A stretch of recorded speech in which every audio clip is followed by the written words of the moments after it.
In a place called Espelita, there lived a girl named Marta. She was the daughter of Pio and Engracia. Life is like a road. Some roads are easy, some are hard. For Marta, the road was hard. Her first memory was a scar. Marta, a 12-year-old girl, is sitting on the side playing with her dolls when suddenly there's a noise of shouting and struggling. Martha! Come here, Martha! Come here, Martha! Martha! Dare you!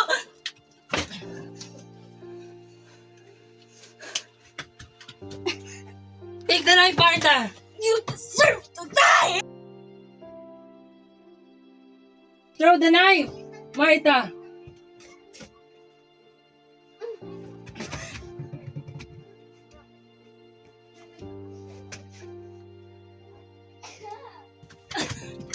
That's enough, Ingrasha. Aren't you ashamed of yourself? Your daughter saw you. Me? Ashamed? How dare you ask me that question? Do you want Martha to know everything?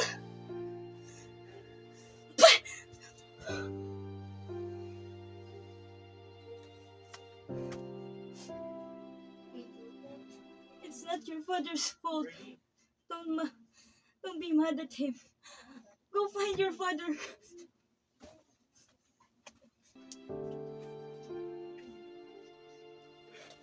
I couldn't find father.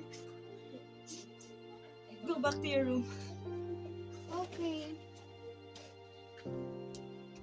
After her mother told her to go back to her bed, Marta left, but she wasn't the same girl who entered the room. When Marta turned 18, she fell in love. The boy she loved was different, handsome, always laughing, but the people of Espelita didn't like him. But Marta didn't care. Everyone knew they were engaged. She asked him about their marriage. Her voice was full of hope and worry. My love, maybe we could start planning the wedding soon. I can't marry you, Martha. But why? It's not just easy. I have responsibilities. I need to pay my parents. But, my love. Sorry, Martha. I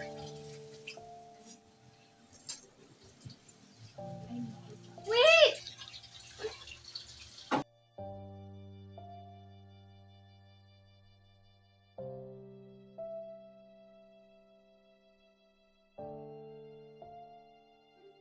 Marta didn't understand at first, but over time, she saw his actions, how he often stayed away, how he became less interested. Neighbors tried to comfort her. Then Marta heard the news. He had married another girl. Espelita pitied her.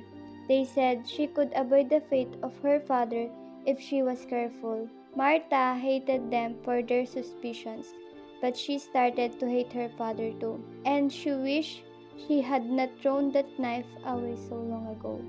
Martha, if you only listened to us before, you will never be in that situation, like what your father did to your family. But it's okay. You deserve someone better. Always remember that. It's fine.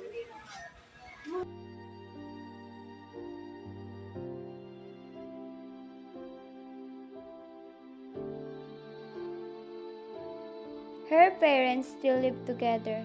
After all these years, they had never separated. Martha saw it, but when she started to hate her father, she began to hate her mother too. Martha had changed. At 18, she graduated high school with honors. Espelita was proud of her, and her parents were proud too. But Martha still seemed shy.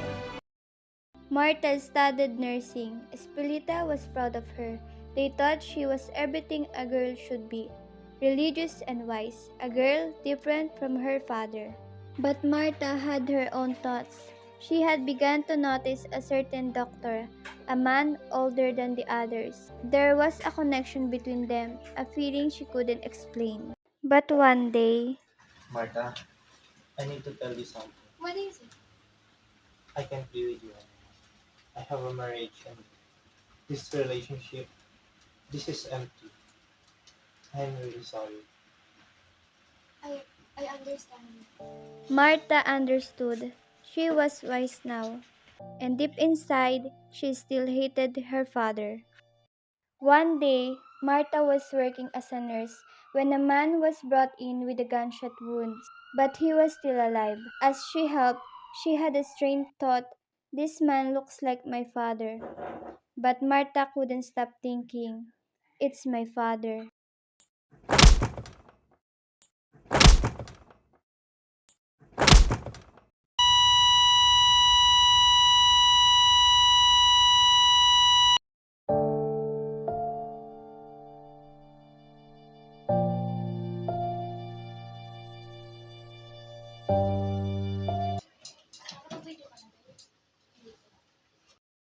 What happened, Doc? What happened, Martha? Did he survive? I'm sorry, Mom, but he didn't make it. Please accept my deepest condolences. Martha, you may go home with your family. The neighbors, including Espelita, were crying. They said that God's justice had come for her father.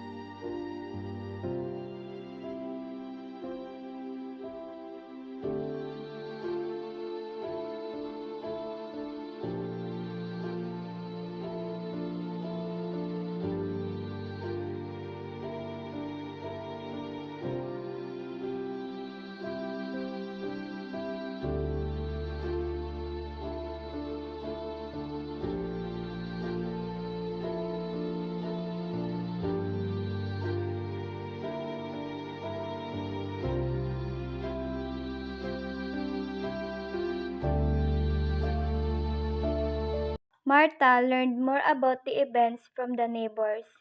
They told her how, in the other woman's house, the husband had patiently waited for the right time.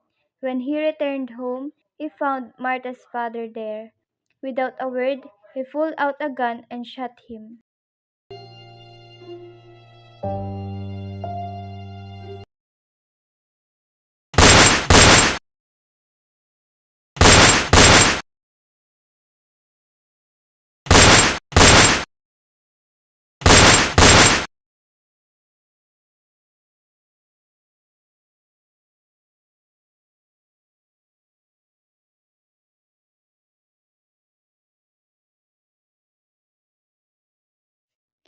In her room, Martha prayed, but her heart was cold.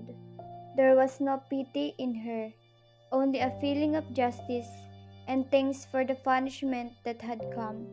She felt relieved. She hoped that now the past was finally over.